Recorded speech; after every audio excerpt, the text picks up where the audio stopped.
अर्जुन ने कहा, हे अच्युत, मेरे रथ को दोनों सेनाओं के मध्य में खड़ा कीजिए, जिससे युद्ध की इच्छा से खड़े इन लोगों का मैं निरीक्षण कर सकूं कि मुझे इस युद्ध में किनके साथ युद्ध करना है।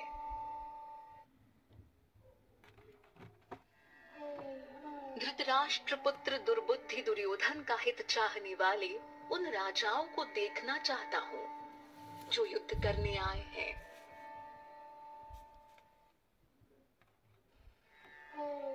संजय ने कहा, हे भारत, अर्जुन के इस प्रकार कहने पर श्री कृष्ण ने दोनों सेनाओं के मध्य अपना रथ खड़ा कर दिया।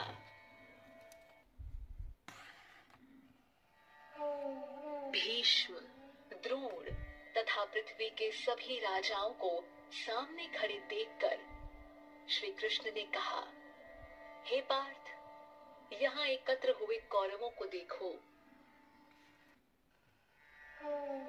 अर्जुन ने वहां उपस्थित दोनों सेनाओं में खड़े पिता के भाइयों, पितामहों, आचार्यों, मामों, भाइयों, पुत्रों, पौत्रों, मित्रों को देखा। दोनों सेनाओं में श्वसुर और शुभ चिंतकों को भी देखा। उन उपस्थित सभी बंधुओं को देखकर उनका मन करुणा से भर गया और वे शोक युक्त होकर बोले, युद्ध भूमि में अपने ही लोगों को युद्ध के लिए सामने देखकर मेरे अंग शिथिल हो रहे हैं और मुख भी सूख रहा है और मेरे शरीर में कंपन तथा रोमांच हो रहा है। मेरे रोम खड़े हो रहे हैं। मेरे हाथ से गांडीव धनुष छूटा जा रहा है और त्वचा जल रही है। मेरा मन भ्रमित हो रहा है और मुझसे खड़ा नहीं हुआ जा रहा।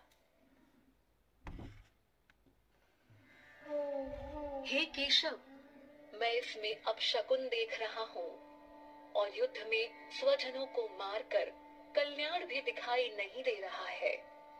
हे कृष्ण, न मैं विजय चाहता हूँ, न मैं राज्य और न ही सुखों को चाहता हूँ। हे गोविंद, हमें ऐसे राज्य से अथवा ऐसे भोगों से जीने का क्या लाभ है? हम जिनके लिए राज्य भोग और सुख आदि की इच्छा रखते हैं, वे ही लोग धन और जीवन की आशा को त्याग कर युद्ध के लिए खड़े हैं।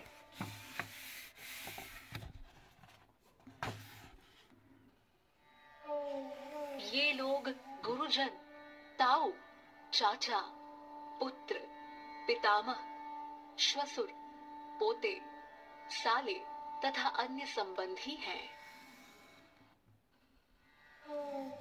हे मधुसूदन, मुझे इनको मारने पर पृथ्वी तो क्या, तीनों लोकों का राज्य भी मिले तो भी मैं इनको मारना नहीं चाहता।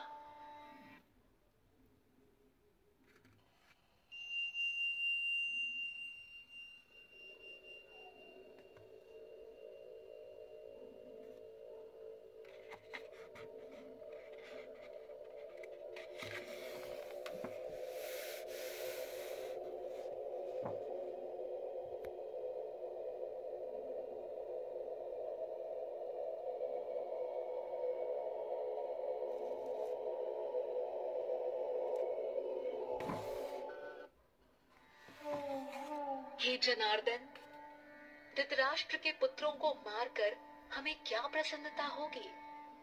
इन आतताइयों को मारकर हमें तो पाप ही लगेगा।